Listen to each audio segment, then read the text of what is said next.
ಸ್ನೇಹಿತರೆ ನಮಸ್ಕಾರ. ಈ ಒಂದು ವಿಡಿಯೋ ನೋಡ್ತಾ ಇದ್ದೀರಿ ನೀವು. ಇದು ನಮ್ಮ ಉಡುಪಿಯ ಒಂದು ಗ್ರಾಮದಲ್ಲಿ ಪಾಳು ಬಾವಿಗೆ ಬಿದ್ದಂಥ ನಾಗರಹಾವು. ಕೆಲವು ಸಮಯದ ಹಿಂದೆ ನಡೆದ ಘಟನೆ ಇದು. ಈ ಹಾವನ್ನು ನಾನು ಯಾವ ರೀತಿ ತೆಗಿತಾ ಇದ್ದೇನೆ ಅನ್ನೋದನ್ನು ನೀವು ನೋಡ್ತಾ ಇರಬಹುದು.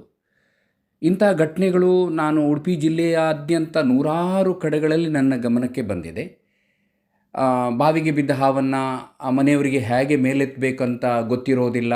ಆಸುಪಾಸಲ್ಲಿ ಉರಗ ಸಂರಕ್ಷಕರು ಅಥವಾ ಅರಣ್ಯ ಇಲಾಖೆಯವರು ಇಲ್ಲದಿದ್ದಾಗ ಅವುಗಳು ನೀರಲ್ಲೇ ವಾರಾನುಗಟ್ಟಲೆ ಇದ್ದು ಸಾಯುವಂಥದ್ದು ಇದೆಲ್ಲ ನಡೀತಾ ಇರ್ತದೆ.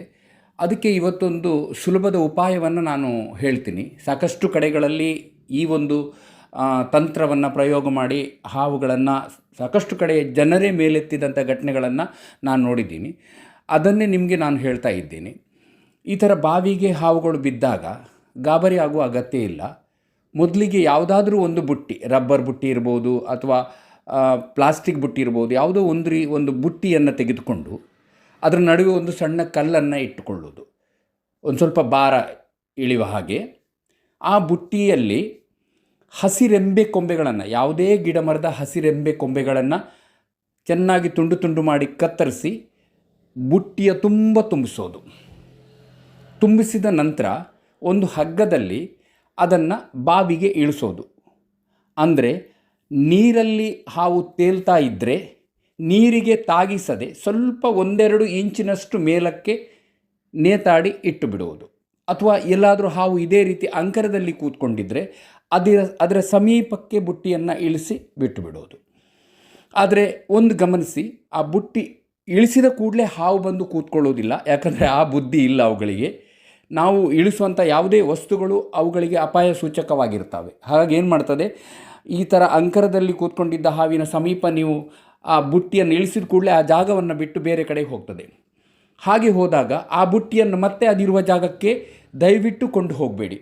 ಒಂದು ಸಲ ನೀವು ಬುಟ್ಟಿಯನ್ನು ಇಳಿಸಿದ ನಂತರ ಮತ್ತೆ ಮೇಲೆ ಕಟ್ಟಿದಂಥ ಹಗ್ಗವನ್ನು ನೀವು ಟಚ್ ಮಾಡಬಾರ್ದು. ಆ ರೀತಿ ನೀವು ಹಗ್ಗವನ್ನು ಕೂಡ ಮುಟ್ಲಿಕ್ಕೆ ಹೋದರೂ ಆ ಕಂಪನ ವೈಬ್ರೇಷನ್ ಹಾವಿಗೆ ಕೆಳಗೆ ಗೊತ್ತಾಗುತ್ತೆ.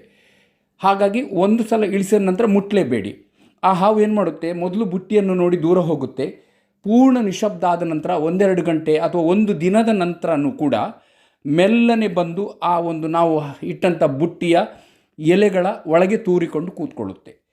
ಬಾವಿಯ ಒಳಗಿನ ಟೆಂಪರೇಚರ್ ತೀರ ತಂಪಾದಾಗ, ಏರುಪೇರಾದಾಗ ಹಾವುಗಳು ತೋಲನೆ ಇರುವಂಥ ಜಾಗವನ್ನು ಅರಸ್ತವೆ.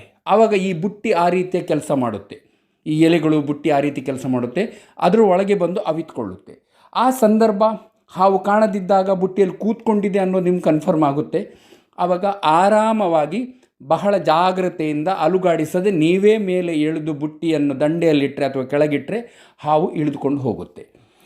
ನಿಮಗೆ ಮೇಲೆ ಎಳಿಲಿಕ್ಕೆ ಭಯ ಆದಲ್ಲಿ ನಿಮ್ಮ ಸಮೀಪದ ಯಾರಾದರೂ ಉರಗ ಸಂರಕ್ಷಕರಿಗೋ ಅರಣ್ಯ ಇಲಾಖೆಗೋ ಕರೆ ಮಾಡಿ ಮಾಹಿತಿ ಕೊಟ್ಟರೆ ಅವರು ಅದನ್ನು ಮೇಲಕ್ಕೆಳೆದು ದೂರಕ್ಕೆ ಬಿಟ್ಟುಬಿಡ್ತಾರೆ. ಈ ರೀತಿ ಮಾಡ್ಬೋದು. ಅಥವಾ ನಾನು ಮಾಡ್ತಾ ಇರುವಂಥ ದೋಟಿಯಲ್ಲಿ ಹಾವನ್ನು ಮೇಲೆತ್ತುವಂಥ ಒಂದು ಕೆಲಸವನ್ನು ನೀವುಗಳು ಮಾಡಲಿಕ್ಕೆ ಹೋಗಬೇಡಿ. ಸ್ವಲ್ಪ ಅಪಾಯ ಇದು. ಬಹುಶಃ ಯಾರೂ ಮಾಡೋದಿಲ್ಲ.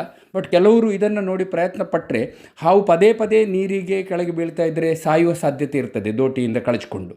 ಹಾಗಾಗಿ ಯಾರಾದರೂ ಉರಗ ಸಂರಕ್ಷಕರನ್ನೇ ನೀವು ಕರೆದು ಈ ಕೆಲಸವನ್ನು ಮಾಡ್ಬೋದು. ಇದು ಬಹಳ ಸರಳ ವಿಧಾನ. ಇನ್ನೊಂದು ಹೇಳಲಿಕ್ಕೆ ಇಷ್ಟಪಡ್ತೇನೆ. ಬಾವಿಗೆ ಬಿದ್ದ ಹಾವುಗಳು ಸುಮಾರು 1-2 ತಿಂಗಳವರೆಗೆ ಆಹಾರ ಇಲ್ಲದೆ ಬದುಕಬಲ್ಲವು ಹಾವುಗಳು. ಹಾಗೆ ಅವುಗಳಿಗೆ ಶೀತರಕ್ತ ಜೀವಿಗಳಾಗಿರೋದ್ರಿಂದ ಆಹಾರದ ಅವಶ್ಯಕತೆ ಕಡಿಮೆ ಇರುತ್ತೆ. ಹಾಗಾಗಿ ಶರೀರದಲ್ಲಿರುವಂಥ ಫ್ಯಾಟನ್ನು ಬಳಸಿಕೊಂಡು ಒಂದಷ್ಟು ದಿನಗಳು, ಒಂದಷ್ಟು ವಾರಗಳವರೆಗೆ ಅವುಗಳು ಉಪವಾಸ ಇರ್ತವೆ. ಹಾಗಾಗಿ ನೀವು ಬಾವಿಗೆ ಬಿದ್ದ ಕೂಡಲೇ ಹಾವು 4-5 ದಿನ ಆಯಿತು, 1 ವಾರ ಆಯಿತು ಸಾಯುತ್ತೆ ಅನ್ನೋ ಗಾಬರಿ ಬೇಡ. ಮೇಲೆ ಬಂದ ನಂತರ ಅವುಗಳು ನಿಮ್ಮ ವಠಾರದಲ್ಲೇ ಬಿಟ್ಟುಕೊಂಡ್ರೆ ಭಾಳ ಒಳ್ಳೆಯದು. ಯಾಕಂದರೆ ಅದೇ ಪರಿಸರದಲ್ಲಿ ಇದ್ದಂಥ ಹಾವು ಅದು. ಹಾಗಾಗಿ ಅಲ್ಲೇ ಬಾವಿಯಿಂದ ಮೇಲೆ ತೆಗೆದು ಬಿಟ್ಟರೆ ಮತ್ತೆ ಅದೇ ಜಾಗದಲ್ಲಿ ಅದರ ಪರಿಸರಕ್ಕೆ ಹೋಗುತ್ತೆ, ಬಿಟ್ಟರೆ ಆ ಬಾವಿ ಹತ್ರ ಮತ್ತೆ ಬರೋದಿಲ್ಲ. ಈ ಒಂದು ಕ್ರಮವನ್ನು ನೀವು ಮಾಡಿ ಬಾವಿಯಲ್ಲಿ ಬಿದ್ದ ಹಾವಿನ ಸಮಸ್ಯೆಯಿಂದ ಪಾರಾಗ್ಬೋದು.